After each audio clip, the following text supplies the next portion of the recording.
Bonjour et bienvenue dans le podcast Le Reflet des Contes, le premier podcast qui relie contes et développement personnel. Je m'appelle Galina Kojanova, je suis auteure, conteuse et master coach certifié. Chaque épisode va se dérouler en 3 temps: immersion, analyse, action. D'abord immersion. Je vais lire un conte. C'est un moment où on va voyager dans un autre espace-temps et repousser les limites de notre monde réel. Ensuite, analyse. On va analyser le conte, repérer ses clés, symboles et messages cachés. Et pour finir, action. Je te proposerai quelques exercices et des idées de réflexion en lien avec le conte. Dans ce podcast, on va poursuivre la lecture et l'analyse du conte Le voyage de Parisade de la collection de 1001 nuits. Dans le dernier épisode, nous avons appris que l'intrépide princesse Parisade s'était lancée dans la quête des 3 merveilles: l'oiseau qui parle, l'arbre qui chante et l'eau jaune couleur d'or. Elle a réussi à grimper en haut de la montagne sans se retourner, en se bouchant ses oreilles avec du coton pour ne pas entendre des voix malveillantes. Elle monta enfin si haut qu'elle commença à apercevoir la cage et l'oiseau. Tu es prêt pour la suite? Alors écoute.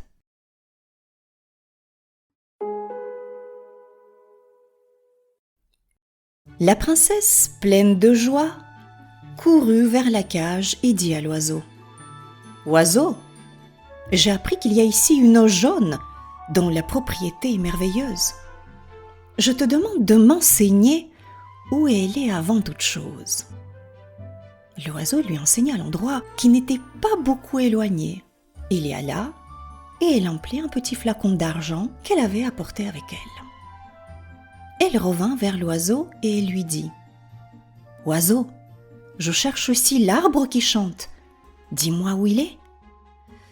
L'oiseau lui dit: Tournez-vous, et vous verrez derrière vous un bois où vous trouverez cet arbre. Il suffit que vous en preniez la moindre branche et que vous l'emportiez pour la planter dans votre jardin. Elle prendra racine dès qu'elle sera dans la terre, et en peu de temps, vous la verrez devenir un aussi bel arbre que celui que vous venez de voir. Quand la princesse Parisade eut en main les 3 choses dont la dévote lui avait fait concevoir un désir si ardent, elle dit encore à l'oiseau: Oiseau, je ne peux repartir ici sans mes frères. Comment puis-je les trouver parmi toutes ces pierres noires?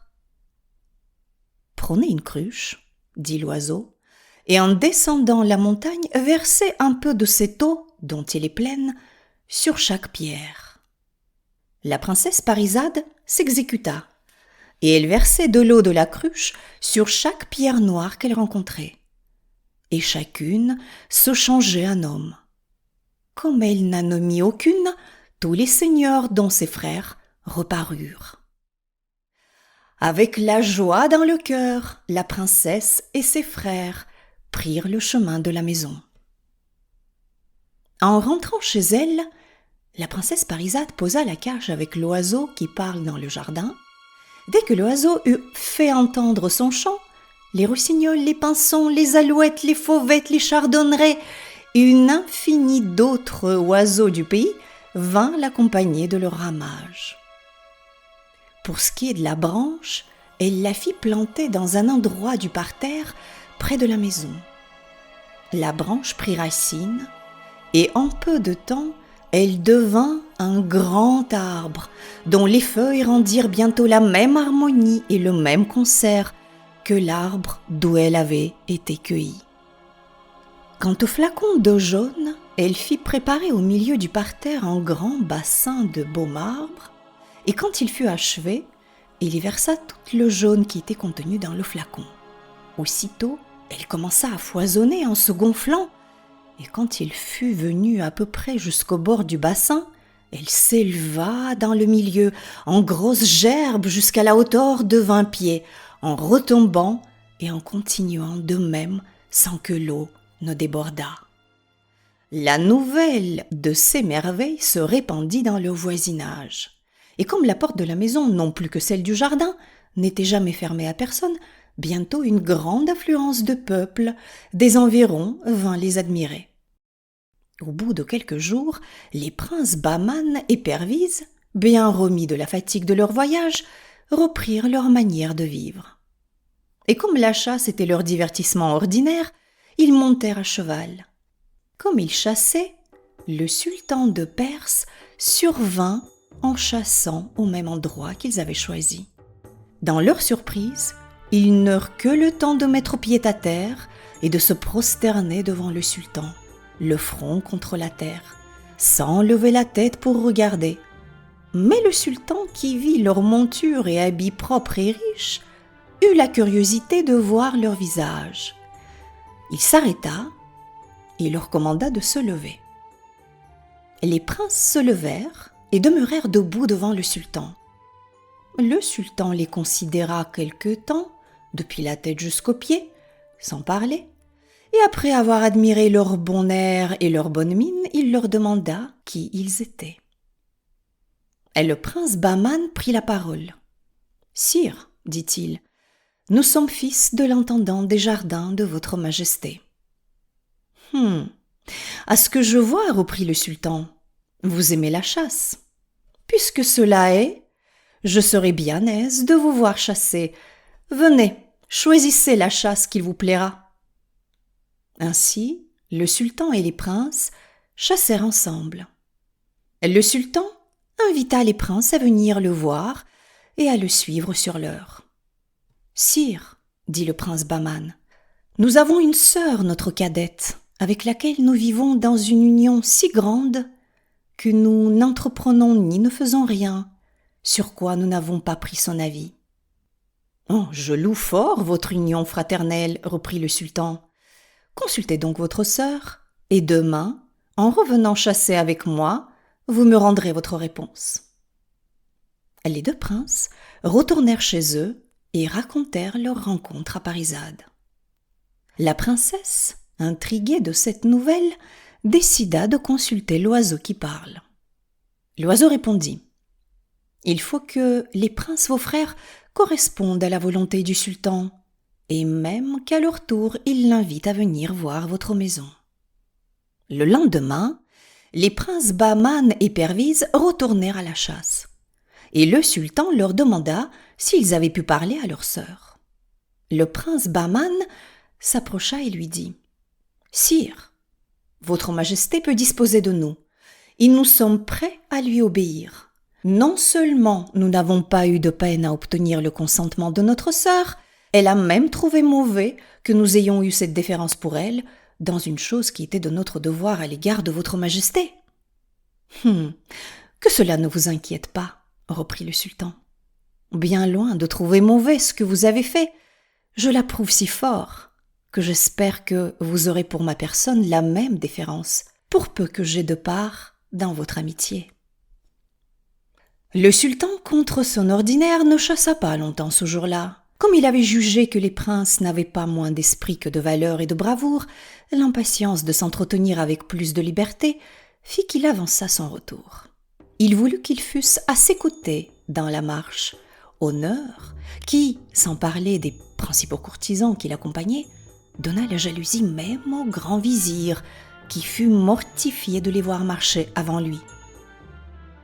La première chose qu'y fit le sultan en arrivant dans son palais fut de mener les princes dans les principaux appartements, dont ils louèrent la beauté, les richesses, les meubles, les ornements et la symétrie, sans affectation et en gens qui s'y entendaient. On servit enfin un repas magnifique, et le sultan les fit mettre à table avec lui.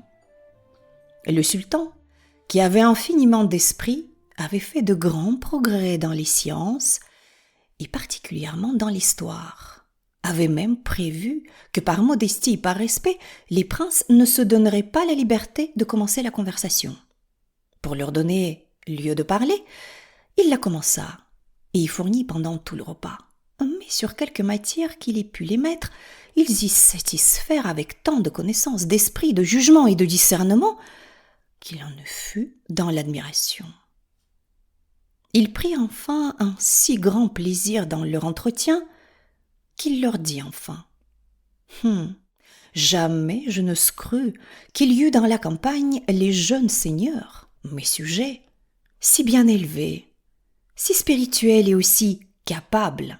De ma vie, je n'ai eu d'entretien qui m'ait fait plus de plaisir que le vôtre. » Les deux princes remercièrent le sultan et avant de se retirer, le prince Bahman lui dit « Sire, oserions-nous prendre la liberté de supplier votre majesté de nous faire la grâce à nous et à notre sœur de passer par notre maison et de s'y reposer quelques moments. » Le sultan reprit.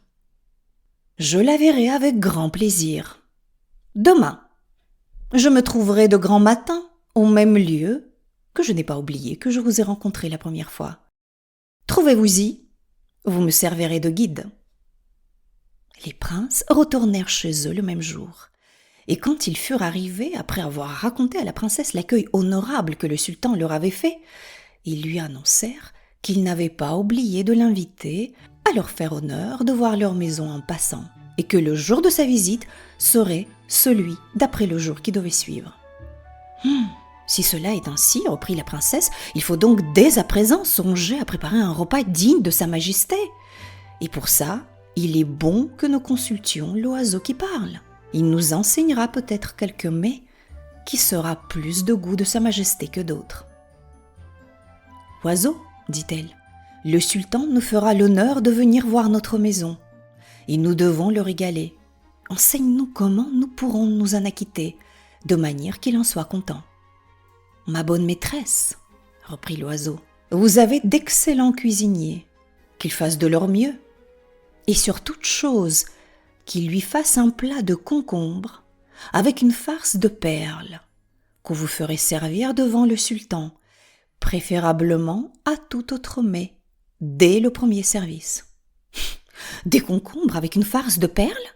se récria la princesse Parizade avec étonnement. « Oiseau, tu n'y penses pas, c'est un ragoût inouï. Le sultan pourra bien l'admirer comme une grande magnificence, mais il sera à table pour manger et non pas pour admirer des perles. » « Ma maîtresse, reprit l'oiseau, faites ce que je dis et ne vous inquiétez pas de ce qui en arrivera. Il n'en arrivera que du bien. » Le lendemain, les deux princes étaient sur le lieu de la chasse lorsque le sultan de Perse arriva. Alors, le sultan et les princes prirent le chemin de la maison de campagne. Comme le sultan fut entré dans la cour, et qu'il mit pied à terre devant le vestibule, la princesse Parizade se présenta et se jeta à ses pieds. Le sultan se baissa pour aider la princesse à se relever, et après l'avoir considérée et avoir admiré quelque temps l'éclat de sa beauté, dont il fut ébloui, sa bonne grâce et son air, il dit « Les frères sont dignes de la sœur, et la sœur est digne des frères, et je ne m'étonne plus que les frères ne veuillent rien faire sans le consentement de la sœur. J'aimerais voir votre maison. » Alors la princesse prit la parole. « Sire, dit-elle, ce n'est qu'une maison de campagne, qui convient à des gens comme nous qui menons une vie retirée du grand monde. Elle n'a rien de comparable aux maisons des grandes villes, encore moins aux palais magnifiques qui n'appartiennent qu'à des sultans. Je m'en rapporte pas entièrement à votre sentiment, dit très obligeamment le sultan. Je me réserve à emporter mon jugement quand vous me l'aurez fait voir. » La princesse mena le sultan d'appartement en appartement. Et le sultan, après avoir considéré chaque pièce avec attention et en avoir admiré la diversité, s'exclama « Ma belle, appelez-vous cela une maison de campagne ? Je ne m'étonne plus que vous vous y plaisiez si fort et que vous méprisiez la ville. Faites-moi voir aussi le jardin. Je m'attends bien qu'il répond à la maison. » La princesse ouvrit une porte qui donnait sur le jardin. Et ce qui frappa d'abord les yeux du sultan fut la gerbe d'eau jaune couleur d'or. Surpris par un spectacle si nouveau pour lui, et après avoir regardé quelque temps avec admiration, il demanda « D'où vient cette eau merveilleuse qu'il fait tant de plaisir à voir ? Où en est la source ? Et par quel art a-t-on fait un jet si extraordinaire et auquel je ne crois pas qu'il y ait rien de pareil au monde. Je veux voir cette merveille de près. » En disant ces paroles, il avança. La princesse continua de le conduire et elle le mena vers l'endroit où l'arbre harmonieux était planté. En approchant, le sultan, qui entendit un concert tout différent de ceux qu'il n'avait jamais entendus, s'arrêta et chercha des yeux où étaient les musiciens. Et comme il n'en vit aucun, ni près ni loin, et que cependant il entendait le concert assez distinctement pour en être charmé, il s'exclama « Oh, mais où sont les musiciens? Sont-ils sous terre? Sont-ils invisibles dans l'air? Avec des voix si excellentes et si charmantes?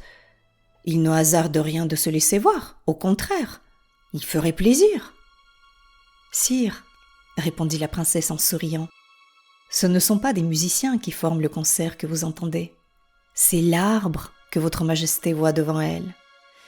Et si elle veut se donner la peine d'avancer de quelques pas, elle n'en doutera pas et les voix seront plus distinctes. » Le sultan s'avança et il fut si charmé de la douce harmonie du concert qu'il ne se lassait pas de l'entendre.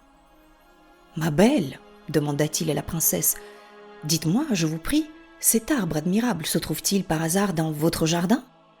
Est-ce un présent que l'on vous a fait ou l'avez-vous fait venir de quelque pays éloigné? Il faut qu'il vienne de bien loin.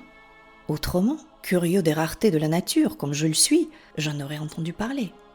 De quel nom l'appelez-vous? » ?»« Sire, répondit la princesse, cet arbre n'a pas d'autre nom que celui d'arbre qui chante. Il n'en croit pas dans le pays. Il serait trop long de raconter par quelle aventure il se trouve ici. C'est une histoire qui a rapport avec l'eau jaune et avec l'oiseau qui parle, qui nous est venu en même temps et que votre majesté pourra voir après. « Menez-moi, que je vois l'oiseau qui parle. » Le sultan entra dans le salon. « Oiseau, dit la princesse, voilà le sultan, faites-lui votre compliment. »« Que le sultan soit le bienvenu, dit l'oiseau. Que Dieu le comble de prospérité et prolonge le nombre de ses années. » Entre-temps, le repas était servi et le sultan vit devant lui le plat de concombre qu'il croyait farci à l'ordinaire.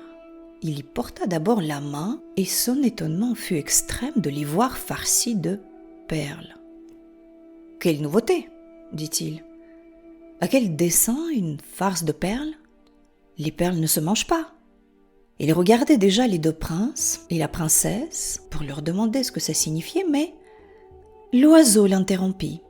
« Sire, votre majesté peut-elle être dans un étonnement si grand d'une farce de perles qu'elle voit de ses yeux, elle qui a cru si facilement que la sultane, son épouse, était accouchée d'un chien, d'un chat et d'un morceau de bois? »« Je l'ai cru, répondit le sultan, parce que les sages-femmes me l'ont assuré. »« Ces sages-femmes, sire, repartit l'oiseau, étaient sœurs de la sultane, mais sœurs jalouses du bonheur dont vous l'avez honorée préférablement à elle. Et pour satisfaire leur rage, elles ont abusé de votre majesté.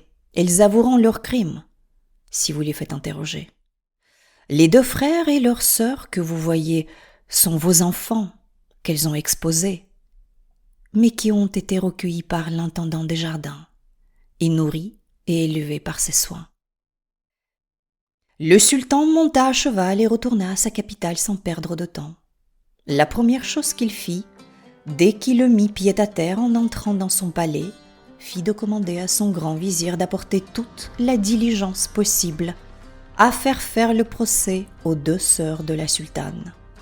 Les deux sœurs furent interrogées et condamnées. Le sultan, cependant, suivi de tous les seigneurs de la cour qui se trouvèrent à présent, alla à pied jusqu'à la porte de la prison pour y trouver son épouse enfermée. « Madame, dit-il, en l'embrassant les larmes aux yeux, dans l'état pitoyable où elle était, je viens vous demander pardon de l'injustice que je vous ai faite et vous en faire la réparation que je vous dois. Je l'ai déjà commencé par la punition de celle qui m'avait trompée par une imposture abominable. et j'espère que vous la regarderez comme entière. Quand je vous aurai fait présent des 2 princes accomplis et d'une princesse aimable et toute charmante, vos enfants et les miens. Venez et reprenez le rang qui vous appartient, avec tous les honneurs qui vous sont dus. Le lendemain de grand matin, le sultan et la sultane, qui avaient changé d'habit d'humiliation et d'affliction qu'elle portait en un habit magnifique, tel qu'il lui convenait, suivis de toute leur cour, se transportèrent à la maison des 2 princes et de la princesse. « Madame, voilà les 2 princes vos fils, et voici la princesse votre fille. Embrassez-les avec la même tendresse que je les ai embrassés. Ils sont dignes de moi et dignes de vous. » Tous ensemble, ils reprirent le chemin de la capitale. Comme ils approchaient, le peuple qui était venu au-devant se présenta en foule, bien loin hors des portes. Il n'avait pas moins les yeux attachés sur la sultane, en prenant part à sa joie après une si longue souffrance, que sur les 2 princes et sur la princesse, qu'ils accompagnaient de leurs acclamations. Et leur attention était attirée aussi par l'oiseau dans sa cage, que la princesse Parisade portait devant elle, dont ils admirèrent le chant, et qui attirait tous les autres oiseaux. Ils suivaient en se posant sur les arbres dans la campagne, et sur les toits des maisons dans les rues de la ville. De grandes illuminations et de grandes réjouissances eurent lieu tant au palais que dans toute la ville, et durèrent plusieurs jours.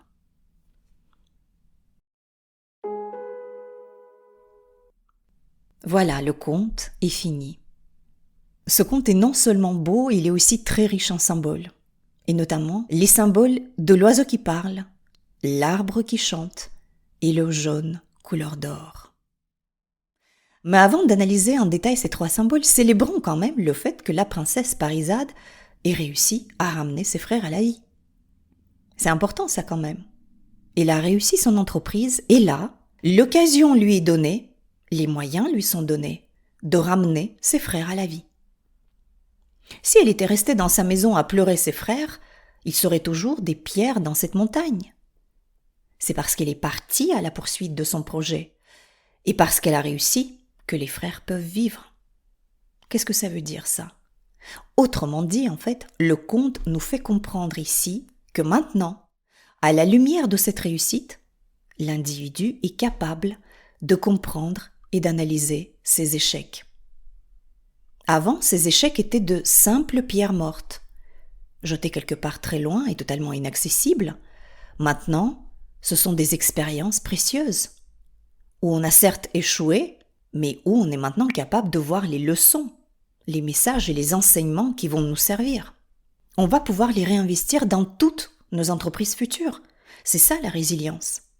On est désormais capable de rouvrir le chapitre de notre vie, qui peut sembler au départ peu glorieux parce qu'il y a eu des échecs justement, mais là, ces échecs deviennent une vraie richesse.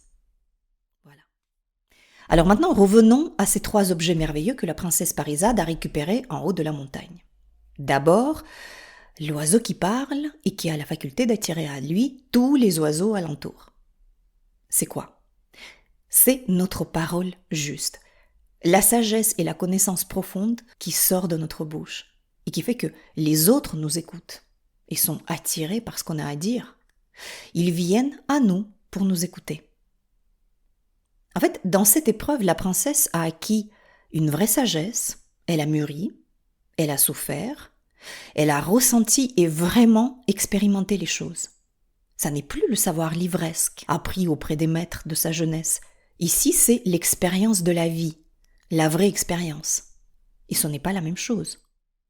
Aussi, maintenant, lorsque la princesse Parisade parle, ses paroles sonnent tellement justes qu'on vient l'écouter. La seconde merveille est l'arbre qui chante. Alors voici la signification de ce symbole. Lorsque nos racines sont fortes comme celles d'un arbre, et lorsqu'on est tiré vers le haut comme la cime d'un arbre, alors notre âme chante. On est joyeux parce que on est aligné, et donc on chante. Parisade est bien ancrée dans sa vie.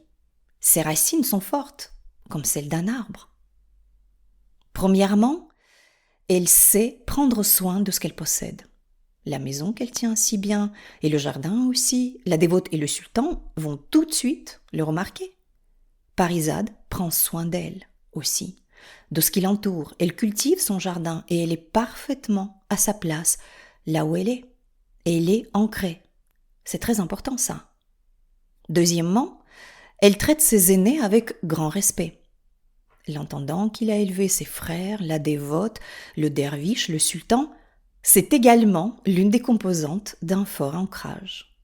Et pour finir, la gratitude, probablement la condition la plus importante pour se sentir bien ancré. Savoir remercier pour ce qu'on a déjà. Désirer plus et mieux, oui, mais être reconnaissant pour ce qu'on a. Être conscient de ce qu'on possède et que ce qu'on possède déjà est très précieux. Et c'est ce que fait la princesse. Et c'est pour ça qu'elle est parfaitement ancrée dans sa vie et que ses racines sont fortes. J'avais 19 ans quand je suis arrivée en France. Aujourd'hui, j'ai 48 ans. Et je dirais que pendant 25 ans, je me suis sentie vraiment déracinée. Je me disais, voilà, tu as cette fragilité par rapport aux autres, ta famille ne vit pas ici, la culture n'est pas la même, la langue n'est pas la même. Et puis un jour, j'ai réalisé que nos racines, ou en tout cas mes racines, je peux les bâtir moi-même. Un peu à l'image de Parisade, même si je ne connaissais pas encore ce conte à cette époque-là. J'ai commencé d'abord à vraiment apprécier ce que j'avais dans ma vie. À prendre soin aussi des gens et des choses qui faisaient partie de ma vie. Mieux me connecter aux autres, tout en respectant ma culture, à moi, mon pays natal, mes ancêtres. Les contes, c'est aussi beaucoup la culture russe. Et petit à petit, je n'avais plus le sentiment d'être déracinée. Et je dirais qu'aujourd'hui, je n'ai plus du tout ce sentiment. Voilà, donc les racines, ça n'est pas forcément par rapport au pays dans lequel on vit, ou, je sais pas, être proche de la famille n'est pas la condition indispensable pour se sentir ancré et enraciné. Maintenant, la cime de l'arbre. La princesse Parisade tend vers le haut. On le remarque tout au long du conte. Elle a une vraie curiosité, une vraie soif d'apprendre. Elle a beaucoup étudié. C'est une jeune femme très instruite et accomplie.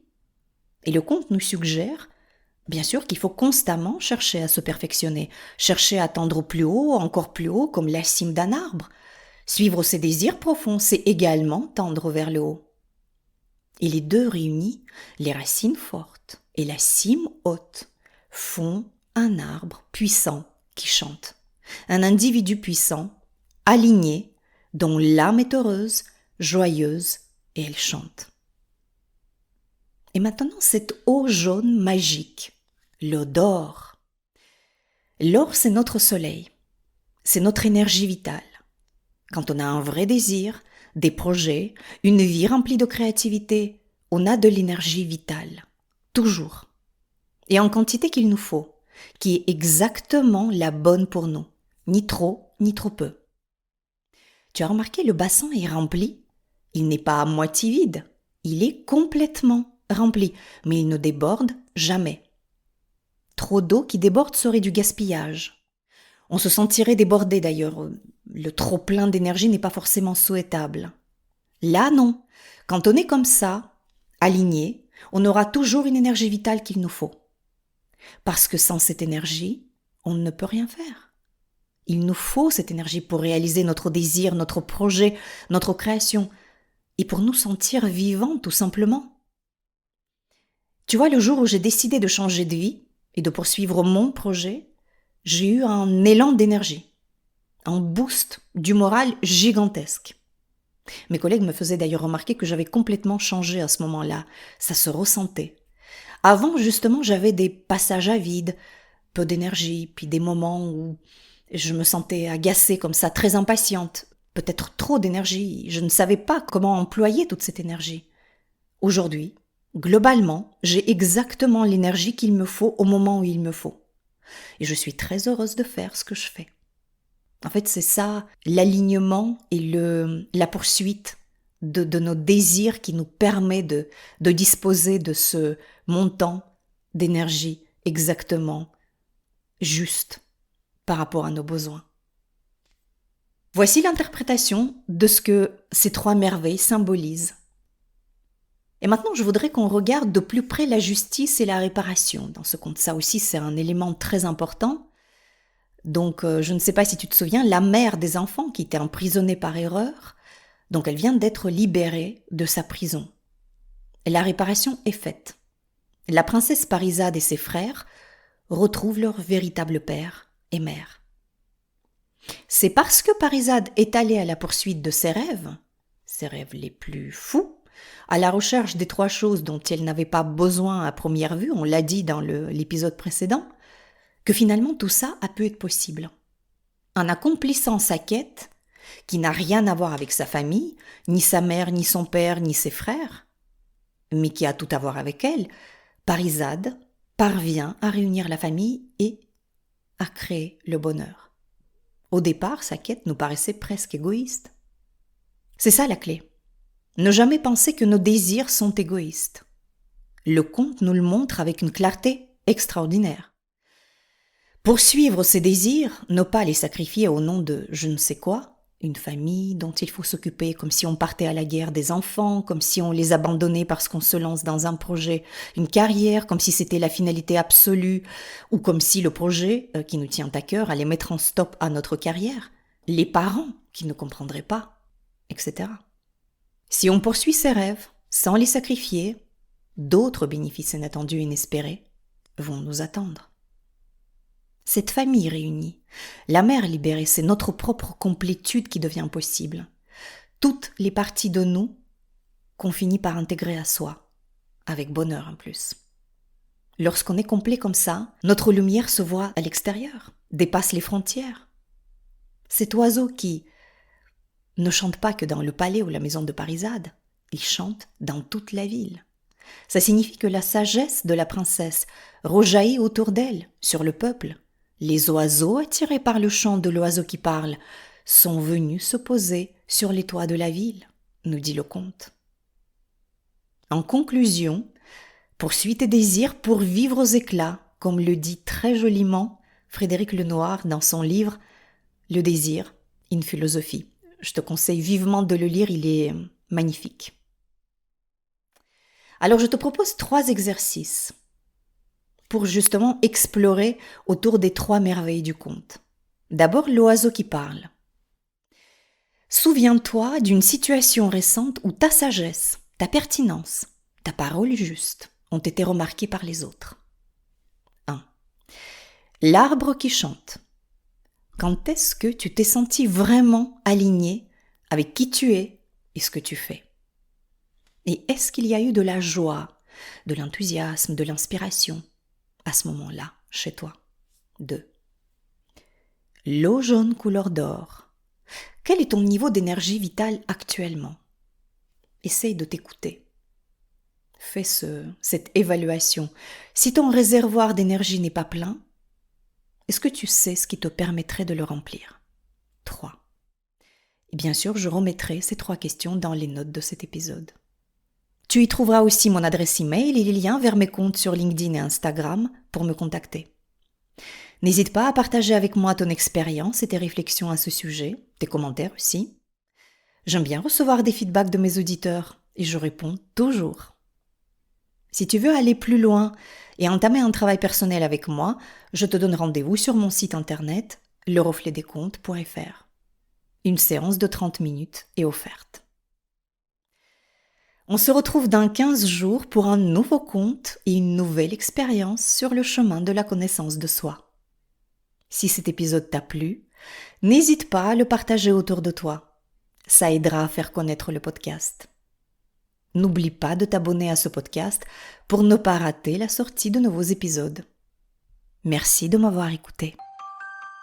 Je crois que les contes peuvent nous aider à devenir les créateurs de notre vie. Créer son conte, sa vision, c'est une étape essentielle pour prendre sa vie en main. Dans ce podcast, j'aimerais t'offrir des outils pour écrire ton conte à toi, celui qui te permettra de créer ton avenir. Car si tu ne le fais pas, qui le fera? À très vite pour un conte.